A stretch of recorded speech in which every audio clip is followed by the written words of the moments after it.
አንዲት ወጣት ሴት ባል ታገባና ብዙም ሳይቆያ ባሏ ወታደር ነበር። ወደ ሌላ ስፍራ ይላካል።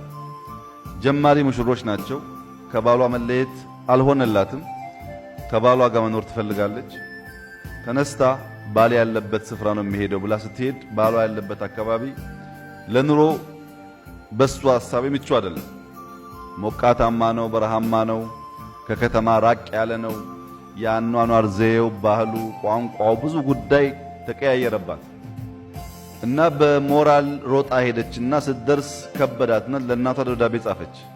ማማ ልመለስ ነው፣ ወይዘሩን አልቻልኩትም፣ የምግብ ስርዓቱን አልቻልኩትም፣ የአኗኗር ዘዬው ከበደኝ፣ እመለሳለሁ ብላ ጽፍላት እናትየው የመልስ ደብዳቤ ሲጽፉላት ሰማዩን ቀና ብለሽ ተመልከቺው፣ ጨለማም ነው ከዋክብትም አሉት፣ የፈለገ ከዋክብቱን ያያል፣ የፈለገ ጨለማውን ያያል፣ መርጦ ማየት የባለቤቱ ነው ብሎ መለሱላት።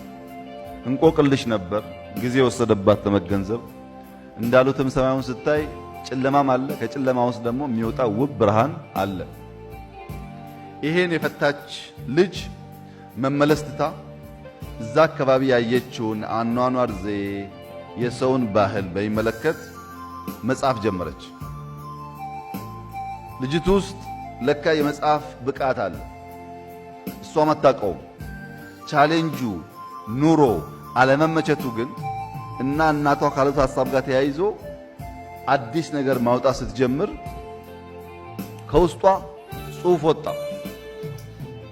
ያ ጽሑፍ በዓለም የታወቀ ሆኖ በጣም ከፍተኛ ገንዘብ አግኝታ ወታደር ባሏን ከበረሃ መመለስ ሳይሆን በሕይወት ዘመናቸው ሙሉ አንቀባራ መኖር የምትችል ስም ያላት ገንዘብ ያላት ጠንካራ ሴት ሆነች።